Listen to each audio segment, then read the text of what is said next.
Olá, meu amigo, olá, minha amiga, programa Minuto do Direito. Estou no ar, tudo bem com você? Já encaminhou a sua dúvida? Ainda não? Então aproveita esse momento e encaminha aqui, ó, que eu terei o maior prazer em te ajudar, tá? Então vamos aproveitar esse momento hoje, vamos responder a dúvida da dona Elisângela de Abaetetuba. Ela informa que o quê? Que o esposo dela recebia R$ 2.800 de aposentadoria, que ele veio a óbito agora em dezembro. Ela já fez o pedido de pensão, só que veio o valor de um salário mínimo. E ela pergunta, está correto? Gostaria que falasse um pouco mais sobre esse tema. Vamos lá.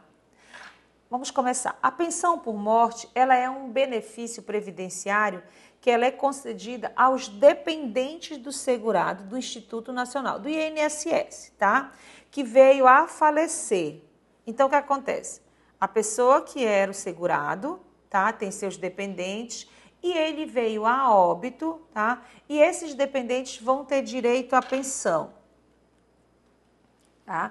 Que é justamente o que acontece. Ela vai substituir, a pensão vai substituir a aposentadoria que aquele segurado recebia direitinho ali, tá? Ele estava recebendo, só que no caso aqui, o esposo da dona Elisângela estava recebendo quanto? R$ 2.800. E ela está surpresa por quê? Porque ela fez um pedido e esse pedido da pensão, ela imaginou que ela iria receber o mesmo valor que ele estava recebendo, porque era isso realmente que acontecia antes, lá de 2019. Só que o que acontece? Veio a reforma da Previdência em 2019, a emenda constitucional 103, e com ela a base de cálculo mudou bastante, tá? A base de cálculo mudou. Então, o que acontece hoje? Hoje, o cálculo ele é efetuado assim, 50% do valor. Então, se ele recebia 2.800, no caso, 50% do valor é quanto? 1.400, tá? Só que não é só 50%. O cálculo é feito da seguinte maneira, 50% mais 10% para cada dependente.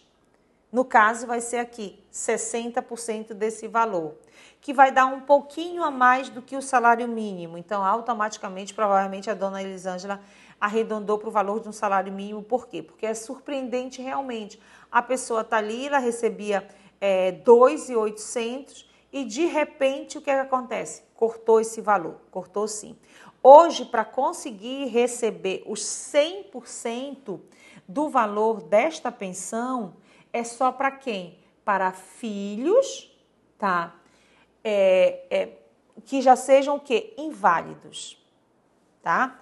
No caso, se tiver um filho inválido aqui, o que a gente sempre faz uma análise? Aquilo que a gente fala de planejamento previdenciário e tudo mais, a gente faz uma análise. Porque o que acontece? Tem casos em que é preferível a mãe abrir mão, fazer o requerimento só em nome do filho, desse filho inválido. Por quê? Porque esse filho inválido, ele tem direito a quê? A uma pensão no valor de 100%. Esse filho inválido vai pegar aqui um exemplo. Se a dona Elisângela, se ela tivesse um filho e ela e o filho para requerer, se o filho for uma criança normal, não tem nenhum tipo de invalidez, o que vai acontecer? É 50% e mais 10% para cada dependente. Se for a dona Elisângela, vai para 60%. Se tiver um filho, vai para 70%. E assim vai aumentando. 3 filhos, 80%. 4 filhos, 90%. Apenas 5 filhos que vai ficar o 100% da pensão. Ah, doutora, mas se eu tenho 7 filhos, vai para 120%? Não, vai parar no 100%. Infelizmente. Aqui no caso, a dona Elisângela, se ela não tem nenhum filho, é 60%. É os 50% mais os 10% dela. Vai para 60%, tá? Agora aqui no caso, se nós tivéssemos a dona Elisângela e um filho deficiente, bastava fazer o pedido no nome do filho. Um exemplo. Por quê? Porque ele ia ficar com 100% do valor. 100% ia fechar. Aí sim, dona Elisângela, ele iria receber essa pensão no valor que o seu esposo estava recebendo em vida, 100% do valor da aposentadoria dele. Mas nesse caso, se não tem é filho deficiente, infelizmente o valor que a senhora está recebendo está correto. Correto que eu posso lhe dizer se tiver um pouquinho a mais, porque vai dar uma média de 1.600 e pouco. Se tiver só 1.518, realmente cabe uma revisão. Pode fazer uma revisão, tá, desta pensão, por uma revisão de ato administrativo, enfim. Aqui é importante procurar um advogado especialista em direito previdenciário para que ele possa justamente verificar isso. Mas, de antemão, eu já lhe esclareço que provavelmente o cálculo desse seu valor da pensão vai estar correto, sim. Ah, doutora, mas tem condições de eu fazer algum tipo de revisão nessa pensão? Temos que analisar. A busca do advogado aí seria impreterível para fazer uma revisão. De que forma, que tipo de revisão poderia ser feita? Tem que fazer uma análise. Por quê? Porque se seu esposo estava aposentado há menos de 10 anos, pode haver essa possibilidade? Em muitos casos, sim. Ah, ele estava aposentado há menos de 10 anos, ele estava buscando um PPP, ele consegue comprovar, ele conseguiu documentos aqui que comprove que o trabalho dele, um exemplo, era exercido em condições insalubres, ele trabalhava no hospital, mas só agora ele conseguiu o PPP. São 20 anos de contribuição insalubre e trabalhando em áreas insalubres. É de extrema importância fazer essa revisão. Por quê? Porque vai comprovar que o quê? Que esse valor desse cálculo ele vai aumentar. Ele tinha períodos que eram considerados de labor especial, tá? Em condições especiais. Vai haver o cômputo desse período, vai se multiplicar pelo fator de 1,4. Esse período de 20 anos, um exemplo, ele pode aumentar em 8 anos. Então, muda bastante essa base de cálculo ali. Então, existem possibilidade de se fazer revisão em pensão? Sim, tem. Mas tem que se analisar o benefício anterior, tá?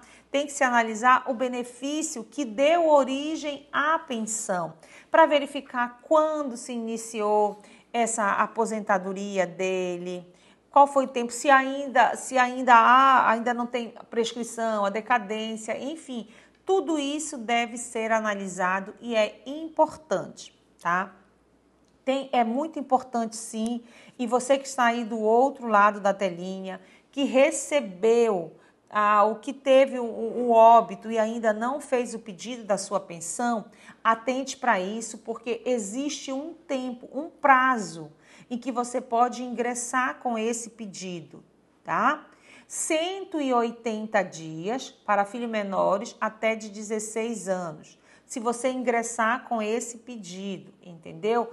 Para as pessoas maiores, 90 dias. Ingressou com esse pedido dentro desse lapso temporal aí, você vai receber o valor do retroativo. É muito importante sim. E se tem crianças menores, vai dar para buscar esse atrasado. Tem muita gente que tem direito aí do outro lado da telinha, que recebeu uma carta de indeferimento do INSS, dizendo que não tinha direito à pensão, muitas vezes, porque dizem que o falecido, que o decujus, ele não tinha qualidade de segurado. E muitas vezes dá para comprovar essa qualidade de segurado.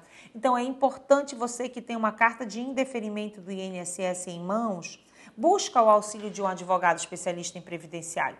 Não aceita esse não como resposta. Não aceita, não. Vai atrás dos teus direitos, que com certeza você vai conseguir. Deus abençoe, tudo de bom. Esse foi mais um programa Minuto do Direito. Tchau, tchau.